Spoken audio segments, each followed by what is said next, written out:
Why does he tell you the present tense? Keep on being filled with the Spirit. That's how it reads. When you pull up to a gas station, you fill them up. But as soon as you leave the gas station, you begin to lose the filling. Why? Because you're burning up gas. I don't care how full you may feel right now. The moment you leave here, it's going to start to burn. That's why he says, keep on being filled. It is a mindset, a lifestyle, not an event.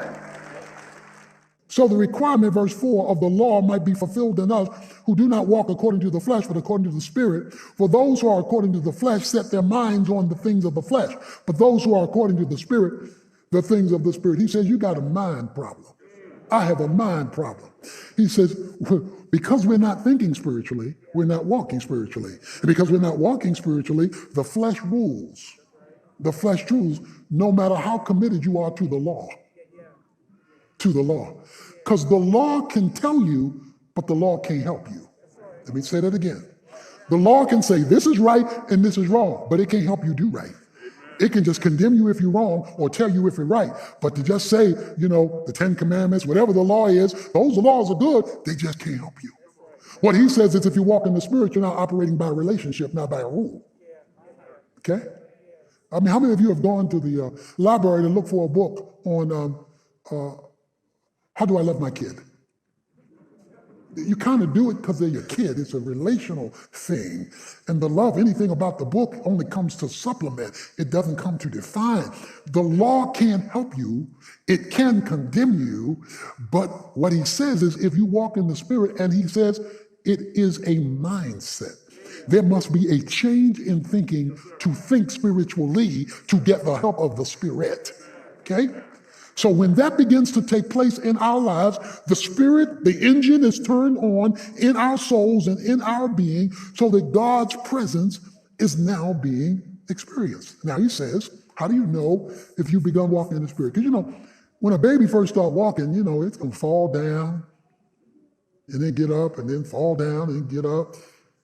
And what you're going to do, you're going to encourage it. Come on. And then it gets wobbly after a while, but it doesn't fall down. And then it stands up. In other words, you got to learn to walk. Amen. You got to learn to walk. See, what we don't want to do is learn to walk. We don't want to make this a lifestyle. We want to make it a Sunday visit. That's called taking a step. That ain't walking. Walking is where it's a daily orientation. It's a daily way of thinking. It's a daily way of operating so that the flesh is trained. You don't rule up in here anymore. You're training the flesh because you ain't crawling on your knees anymore, submitting to its demands. You're not standing on your own 2 feet because you learn to walk by means of the Spirit. Okay?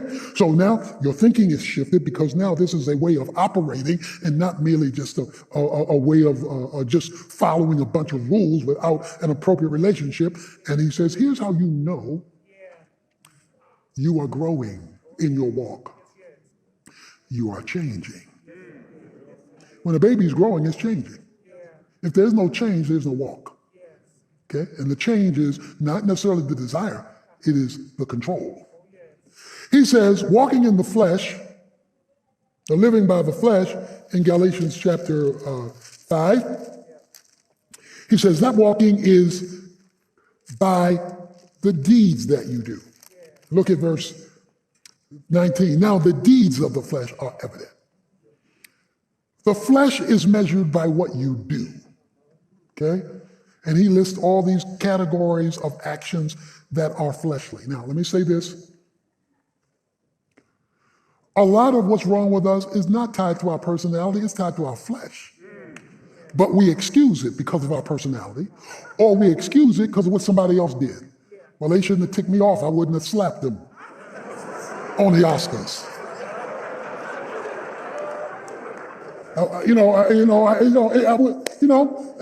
We attribute stuff that has to do with our flesh, but we excuse it because we're not thinking spiritually. We're just thinking circumstantially.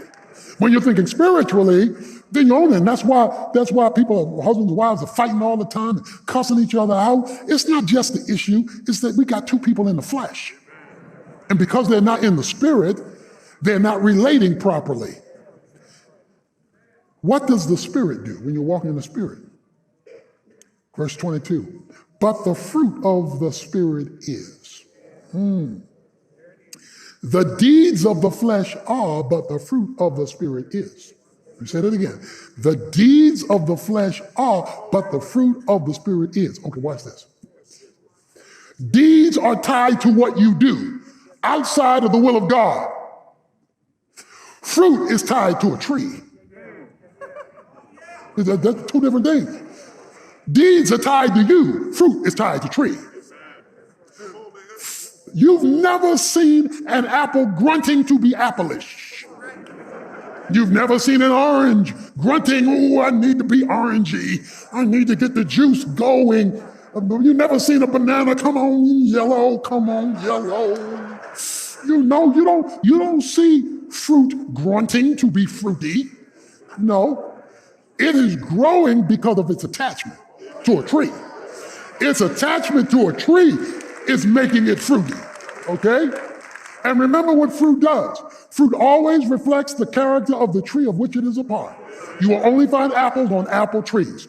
2, fruit is always visible. You've never seen invisible fruit.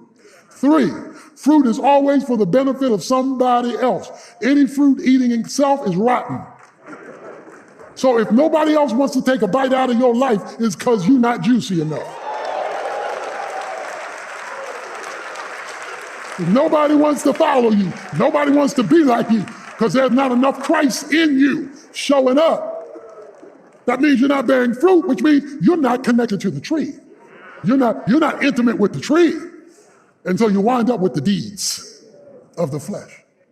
And he says it shows up in our personal relationships. Verse 21, let us not become boastful, challenging one another, envying one another. He says it will show up in your relationships. Your lack of spirituality. Do you know that person that you're living with, that you don't want to live with anymore, may be God's test to show you how fleshly you are, how unrighteous you are. It may be God's provision to wake you up to being more spiritual. Or that person at work, or that person, what God is trying to do, if God would just get rid of this thing, God is trying to grow us, not get us to manage. That's transformation. He says, if we live, verse 25, by the Spirit, let us also walk by the Spirit. Since you have the Spirit, live, that's the life. Let's start operating that way.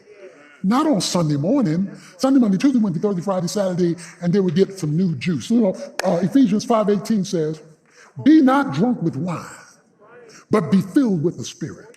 Okay. If you see somebody drunk, or think back of your days, whichever one works, it affects their footwork. Their footwork, their walking is affected because their mind is being controlled by another substance. Something else has influenced their wine. He says, be not drunk with wine, but do get drunk. He says, be filled with the Spirit. So he's talking about being drunk, but not with wine, because you're now coming under the influence. See, when you're with wine, drunk with wine, you're coming under the influence. He says, when you're drunk with wine, you're coming under the influence, so you won't act like you would normally act in the flesh. You won't talk like you normally talk in the flesh. You won't react like you normally react in the flesh, because you're now under the influence. You're under the influence. Why does he tell you the present tense? Keep on being filled with the Spirit. That's how it reads. Keep on being filled with the Spirit. Well, when you pull up to a gas station, you fill them up. That is when you used to be able to afford to fill it up. You fill it up, okay? You fill up your tank, okay? But as soon as you leave the gas station, you begin to lose the filling. Why? Because you're burning up gas. So as soon as you leave, you're losing what you just got. And drive long enough, and you will wind up on empty because you're burning things. I don't care how full you may feel right now. The moment you leave here, it's going to start to burn. The kids in the car are going to tick you off. Person sitting next to you going to tick you off. You're going to be burning, filling. That's why he says, keep on being filled. It is a mindset, a lifestyle, not an event. Now we got hundreds and hundreds of people here today, and everybody has a different issue. Well, this sermon is national news. National news is like for everybody, okay? But you need local news. So you need something specific to your situation. I have one sermon for everybody. I didn't give a sermon for every individual. I gave a general sermon. That's national news, but you need something that's going to deal with your flesh and your situation. So you need a local Holy Spirit who's going to deal with you in the situations you face, in the challenges that you have, and he wants to be your local news. He doesn't want you to depend on weekly national news here at church. But because you're walking in the Spirit, you can get local things that are tuned in to your situation. Look, in 1958, many of you remember the first time it came out, the movie called The Blob. Any of you remember The Blob when it first came out? Okay, here's this jelly from outer space. This is jelly from outer space. And I remember it well. This man sees this thing fall from outer space. He takes a stick over there and he puts the stick to try to figure out what it was. This thing jumps up and gets in his arm. He runs to the doctor. The doctor's trying to figure out why this jelly-looking thing has been come up on this man's arm, but they can't figure out what it is. He goes out to call for some other help to figure it out. When he comes back, the jelly has taken over the whole man. And now this thing that started with his arm is just all over him. And now it gets loose up in the hospital. And whenever it gets on somebody, it slowly begins to take them over and now consumes them. And then it all comes down to the movie theater. When the Blob entered the movie theater, because it started out as this. Man, it's huge, because it's eating up everything it's touched. It's in the movie theater. It comes out from behind the screen, and people are screaming because the Blob has now made itself manifested. It's just taken over everything. People are scared. They're terrorized because nothing can stop it. They shoot it. They shoot bombs at it. They do everything they can, but nothing that they do is able to stop the Blob from blobbing. It's just taking everything over until it was discovered it couldn't handle cold. When a cold thing was shot at it, it recoiled. It couldn't handle cold. When they discovered that the problem was the methods they were using were insufficient for the flesh they were trying to control, they said, we got to change our method. So they got it caught in a net and they took it to Antarctica, where it's cold all the time. And it now lives in a frozen environment. The reason that the Blob was overcome was not because they had a plan, a program, it's because they had a change of environment. And when they changed the environment, they could hold the flesh hostage. I know you've been trying. I know you've been doing a little of this. I know you've been doing 12 steps that. I know you've been going counseling here. I know you're buying self-help books over there. But if you will change the environment and move to the realm of the Spirit as a lifestyle, you'll see the plane of your victory rise over the gravity of the flesh that seeks to defeat you. And then you'll be able to say, free at last, free at last. Thank God Almighty, I'm free at last. Let's stand to our feet.